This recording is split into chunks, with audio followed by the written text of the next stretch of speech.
नमस्कार। आज के हिंदी समाचार में आप सभी का स्वागत है। सबसे पहले मुख्य समाचार। सेल ने जारी किए वित्त वर्ष 2022-23 की पहली तिमाही के वित्तीय परिणाम। पिछले वित्त वर्ष की पहली तिमाही के मुकाबले प्रचलन से कारोबार में दर्ज की 16% से अधिक की बढ़ोतरी। सेल आरएसपी में सेवानिवृत्त पूर्व कर्मचारी सशक्तिकरण कार्यशाला रोशनी आयोजित।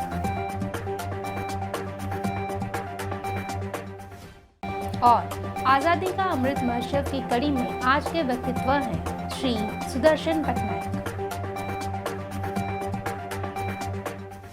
अब समाचार विस्तार से। 10 अगस्त 2022 को नई दिल्ली में जारी steel authority of India limited ने आज मौजूदा वित्त वर्ष 2022-23 की पहली तिमाही का वित्तीय परिणाम घोषित किया। कंपनी ने वित्त वर्ष 2022-23 की पहली तिमाही के दौरान पिछले वित्त वर्ष की समान अवधि के मुकाबले प्रचलन के जरिए से अपने कारोबार में 16.4% की वृद्धि हासिल की है। इस तिमाही के दौरान सेल ने अब तक की किसी भी तिमाही का सर्वश्रेष्ठ उत्पादन भी दर्ज किया है।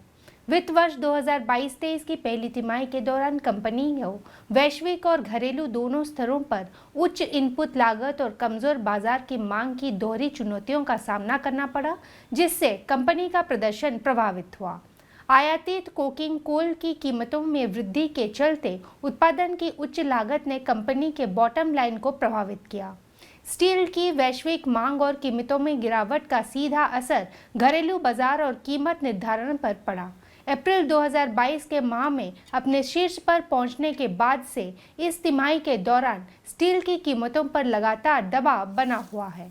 हालांकि कंपनी ने कहा कि निर्माण और बुनियादी ढांचा परियोजनाओं में गति पकड़ी है, जिससे इस्पात उद्योगों की मांग को बढ़ावा मिलेगा। कंपनी को चालू वित्त वर्ष की दूसरी तिमाही के दौरान आयातित कोयले की कीमतों में उल्लेखनीय कमी और मांग की तेजी की संभावना के चलते बेहतर प्रदर्शन का भरोसा है। सेल राउरकेला इस्पात संयंत्र के एचआरडी सेंटर में 10 अगस्त 2022 को एक सेवानिवृत्ति पूर्व कर्मचारी सशक्तिकरण कार्यशाला रोशनी आयोजित की गई। महाप्रबंधक प्रभारी कार्मिक व श्री धीरेन्द्र मिश्र ने उत्पादन सत्र की अध्यक्षता की। विशेषतः अधिकारियों सहित 32 कर्मचारी अगस्त 2022 के महीने में सेवानिवृत्त हो रहे हैं। सत्रों में अंतिम निपटान देय राशि और वित्तीय सुरक्षा योजना, सुचारू अंतिम निपटान की प्रक्रिया, सेवानिवृत्ति के बाद जीवन के एक नए चरण में सुगम जीवन यापन के लिए मानसिकता, बेहतर स्वास्थ्य सुनिश्चित करना, शरीर और मन की भलाई एवं सक्रिय नियोजित जीवन से सेवानिवृत्ति के बाद के जीवन में सुगम और तनाव मुक्त जीवन के लिए आईटी के सुरक्षित उपयोग जैसे विषयों को शामिल किया गया। सत्र विभिन्न विभागों के अधिकारियों द्वारा लिया गया था, अर्थात महाप्रबंधक कार्मिक WCNM श्री GR दास, उप महाप्रबंधक वित्त वन लेखा श्री RR सरंगी, उप महाप्रबंधक SP2 श्री VS सहोता, सहायक महाप्रबंधक C&IT श्री VP आर्य, सहायक CMO M&HS डॉक्टर सिवलकर, सहायक प्रबंधक TS श्री HK साहू एवं सहायक प्रबंधक वित्त वन लेखा श्री DK दास। प्रारंभ में प्रबंधक कार्मिक सुश्री अनिकेता V सिंह ने सभा का स्वागत किया और औपचारिक धन्यवाद ज्ञापित भी किया।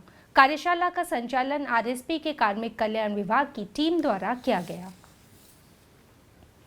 आजादी का अमृत महोत्सव समारोह के तहत सेल राउरकेला इस्पात संयंत्र उड़ीसा के प्रतिष्ठित व्यक्तित्वों पर समाचारों की एक कड़ी प्रस्तुत कर रहा है। आज के व्यक्तित्व हैं भारतीय बालुका शिल्पकार श्री सुदर्शन पटनायक। 15 अप्रैल 1977 को उड़ीसा के पुरी में जन्मे श्री पटनायक अंतर्राष्ट्रीय ख्याति प्राप्त एक प्रसिद्ध बालुका शिल्पकार हैं। वह भारत में बालुका शिल्पकला के आविष्कारक हैं। दुनिया भर में उभरती बालुका शिल्पकला को लोकप्रिय बनाने के पीछे उनका हाथ है। उन्होंने केवल 7 साल की उम्र से ही रेत पर चित्र बनाना शुरू कर दिया था। अब तक उन्होंने सैकड़ों रेत की मूर्तियां डिजाइन की हैं।